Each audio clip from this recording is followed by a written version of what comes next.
کے لیے ایک سورہ فاتحہ۔ بسم اللہ الرحمن الحمدللہ رب العالمین الرحمن الرحیم مالک یوم الدین ایاک نعبد و ایاک نستعین اہدنا الصراط المستقیم صراط الذین انعمت علیہم غیر المغضوب علیہم ولا الضالین۔ اللہم اغفر للمؤمنین والمؤمنات والمسلمین والمسلمات الاحیاء منہم والاموات تابع اللہم بیننا و بینہم بالخیرات انکا مجیب الدعوات انکا علی کل شیء قدیر بحق محمد۔ اعوذ باللہ من الشیطان اللعین الرجیم بسم اللہ الرحمن الرحیم الحمدللہ الذی جعلنا من المتمسکین بولایت امیر المؤمنین و اولادہ المعصومین صلوات اللہ علیہم اجمعین۔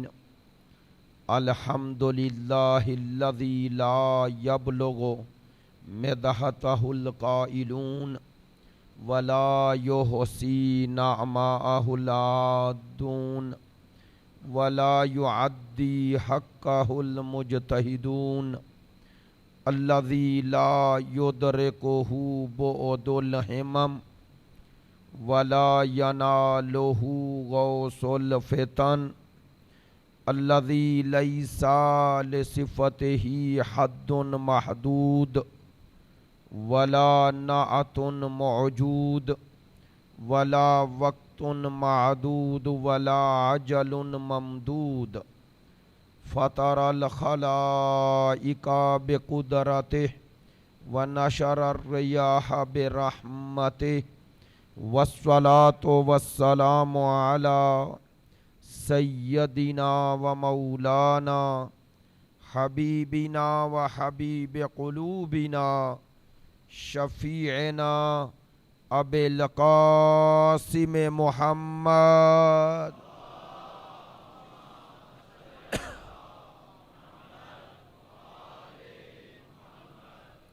وآلہ الطیبین الطاہرین المعصومین المظلومین الذین اذھب اللہ عنہم الرجس وطہرہم تطہیرا۔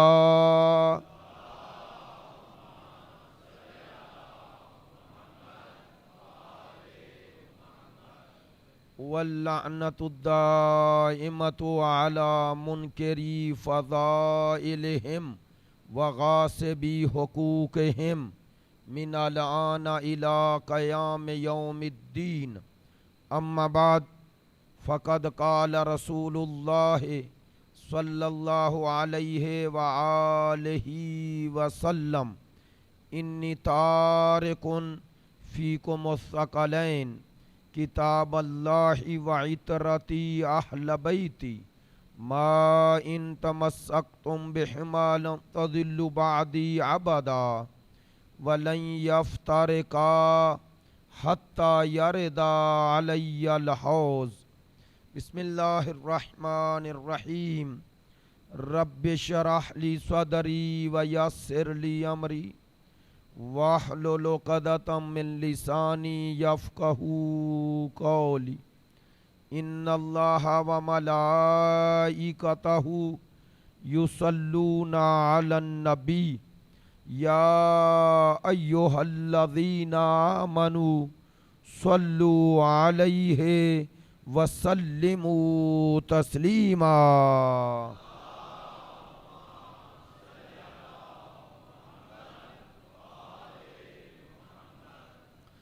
آپ تمام حاضرین کی صحت و سلامتی کے لیے، مقامات مقدسہ کی حفاظت کے لیے، مجاہدین اسلام اور مدافعین حرم اہل بیت کی کامیابی و کامرانی کے لیے، دشمنان دین یزیدیت، ناصبیت، خارجیت کی نیست و نابودی کے لیے، تعجیل ظہور امام زمان کے لیے،